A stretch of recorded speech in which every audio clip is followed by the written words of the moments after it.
Hi Andy, this is Dr. Revanth, oncologist. Follow-up. Cancer పేషెంట్స్లో follow up అన్నమాట చాలామంది వింటుంటారు. ఫాలోఅప్ అంటే క్యాన్సర్ వచ్చింది, ట్రీట్మెంట్ తీసుకున్నాము, తర్వాత ట్రీట్మెంట్ కంప్లీట్ అయిపోయింది. So next follow up. నేను క్యాన్సర్ నుంచి కంప్లీట్గా క్యూర్ అయిపోయానా? సో క్యాన్సర్ని ట్యాకిల్ చేశారు, సర్జరీ చేశారు, కీమో ఇచ్చారు, రేడియేషన్ ఇచ్చారు, క్యాన్సర్ని కంప్లీట్గా ట్రీట్ చేశారు. తర్వాత అయిపోయింది కదా, నెక్స్ట్ ఏం చేయాలి అంటే ఫాలోఅప్. ఎందుకు ఫాలోఅప్ అంటే క్యాన్సర్ ఒకసారి మనం ట్రీట్ చేసిన తర్వాత మనం ఉన్న క్యాన్సర్ని ట్రీట్ చేస్తున్నాం, కానీ ఫ్యూచర్లో మళ్ళీ రాకుండా ఉండటానికి ఎలాంటి ట్రీట్మెంట్స్ అవైలబుల్గా లేవు.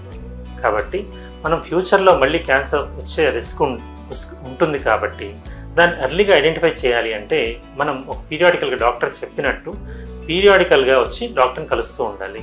దానికి కూడా ఒక రీజన్ ఉంది. ఏంటంటే మోస్ట్ క్యాన్సర్స్లో ఎవ్రీ 3 monthsకి ఒకసారి స్క్రీనింగ్ చేస్తూ ఉంటారు. Every 3 months for the first 2 years, 6 months for the next 3 years, annually for the next 5 to 10 years or lifelong. అంటే ప్రతి 3 నెలలకు ఒకసారి చెకప్కి రావటం. ఫస్ట్ 2 సంవత్సరాల పాటు ప్రతి 3 నెలలకు ఒకసారి చెకప్కి రావడం. ఆ తర్వాత ప్రతి 6 నెలలకు ఒకసారి నెక్స్ట్ 3 సంవత్సరాల పాటు చెకప్కి రావడం. ఆ తర్వాత సంవత్సరానికి ఒకసారి అట్లీస్ట్ ఒక 10 years పాటు చెకప్కి రావడం.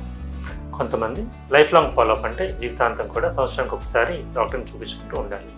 ఎందుకు చూపించాలి? ఎందుకు అంటే మనకి క్యాన్సర్ కనుక మళ్ళీ వచ్చే రిస్క్ ఉంది అని మనకు తెలిసినప్పుడు, ఆ రిస్క్ ఉన్నప్పుడు మనం ఎంత ఎర్లీగా ఐడెంటిఫై చేస్తే ఈసారి ట్రీట్మెంట్ ఇవ్వడం అంత ఎఫెక్ట్గా జరుగుతుంది. కాబట్టి క్యాన్సర్ ట్రీట్మెంట్లో ఫాలోఅప్ అన్నది one of the most important component.